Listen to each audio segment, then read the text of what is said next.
Today's Wednesday, it's the 6th of September 2023, and I'm on my own because Anita's gone to knitting, and I've just come down to the San Matías beach here in Palmanova because, as you can see behind, there's a boat on the beach.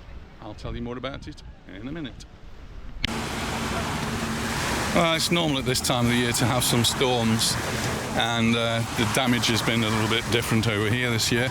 We've had a lot of trees down, but it's also caused one or two boats to get into trouble, and this one in particular, well, is moored just off the San Matías beach, and broke its moorings and then got washed up onto the beach, where you'd think it would be fairly safe and it would be quite easy to refloat it. But yesterday, I guess the owners or a group of people on the beach all decided to heave-ho and push it back into the water.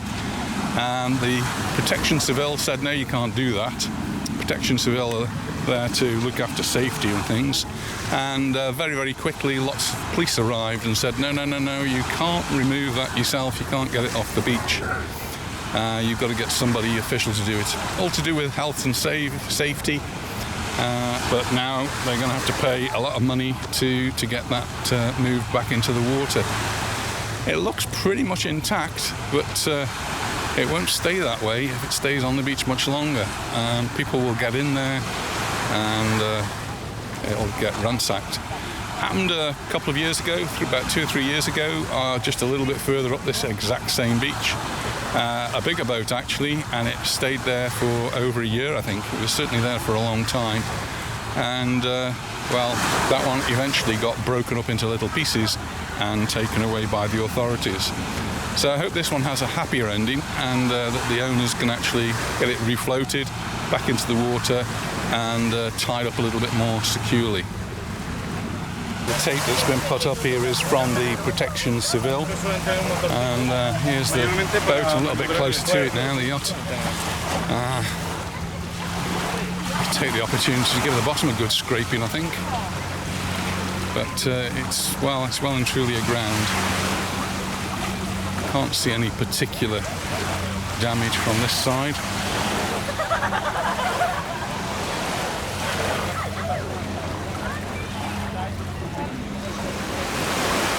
Just go and have a look around the other side, see what there is to see around there. Just the stern. You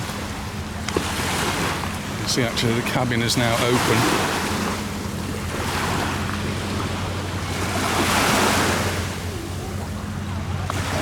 Like water might be being pumped out, there's water coming out of it.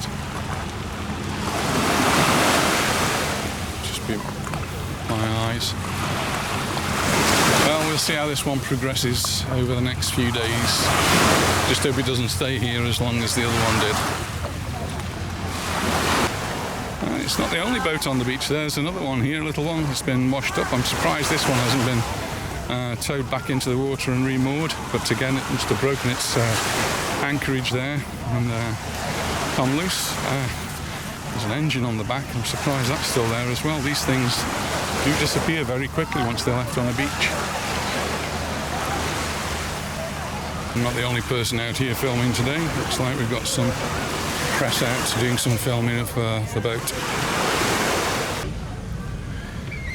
So it's really, really hot on that beach, well over 30 degrees I think, and a little bit uncomfortable for me. So I've just sought the shade of the children's park, which is just across the way there.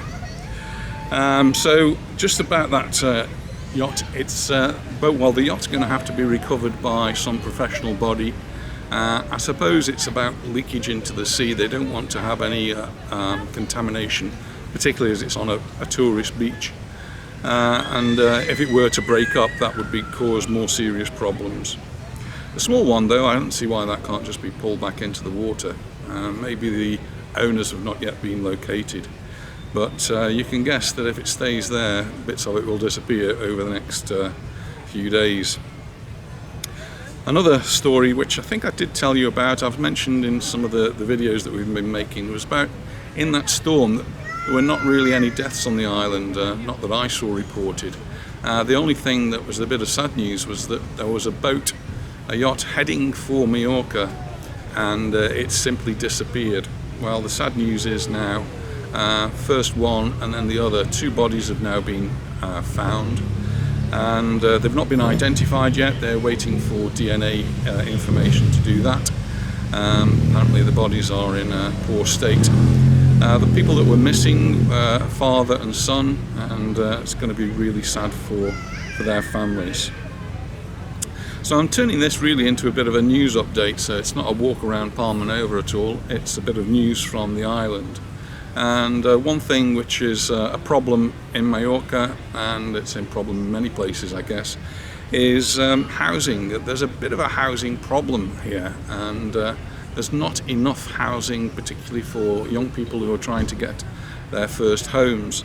So there's some changes in the laws going to come about. And we just had a new government, and they're coming up with some new ideas about how they can increase the number of potential places for young people to live, and old people as well, I suppose.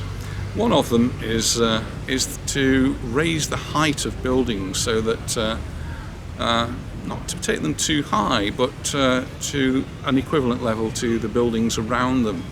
I suppose it could mean in Palma, for example, we could see more skyscrapers, though somebody did compare it to New York. It's nothing like on the scale of that, but adding a few more floors could add a lot more apartments, and that would certainly start to help.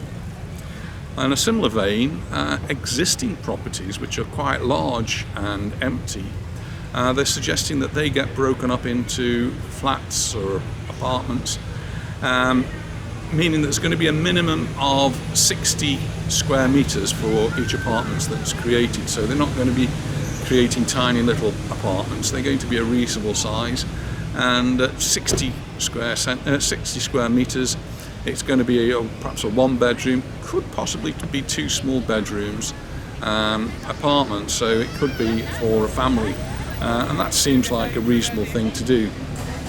The other thing is to convert existing shops that are no longer being used into housing accommodation. That requires a change of use, and looks like the new government is perhaps willing to do that. Traffic, that's always a problem in the summer, but it seems to have been exasperated this year. Lots and lots of traffic jams, particularly on the Andrach motorway. It's just too many cars, and looking at ways of reducing the number of cars on the road. Not sure how that's going to work, but it's going to be a developing story over the next year or two, I suppose. Famous people on the island, well, Mallorca's famous for having famous people on the island, and just this week Michelle Obama's been in the news. She's been having lunch at Puerto Portals with some friends there. Football, got to tell you about the football. Real Mallorca having a rather indifferent or not so good start. They need to settle down, need to be a team, they need to play more together. And we have got a little bit of a break now, so there's an international break, and that means there won't be any football this weekend. So the next 2 matches, that's Celta and Girona, they're both away matches, so we won't be going to watch them. And the next home game is actually a midweek game, and it's against Barcelona. That will be exciting, so I'm hoping to be at that game. And just to finish off this little news bulletin, temperatures, so they did go down quite considerably to the mid sort of 20s after the storms, but they gradually crept back up, and it's really hot today. I'm guessing it's about 32 degrees. It feels really hot on the beach. I'm not a beach man, it just reflects too much sunshine for me. And over the next week or so, temperatures are predicted to stay at around 29 to 31. No rain at all until possibly the middle of next week, and then it's only a possibility. So we'll see what happens.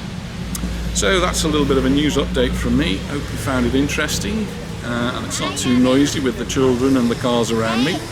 But thank you very much for watching, and I look forward to seeing you in the next video. Bye for now.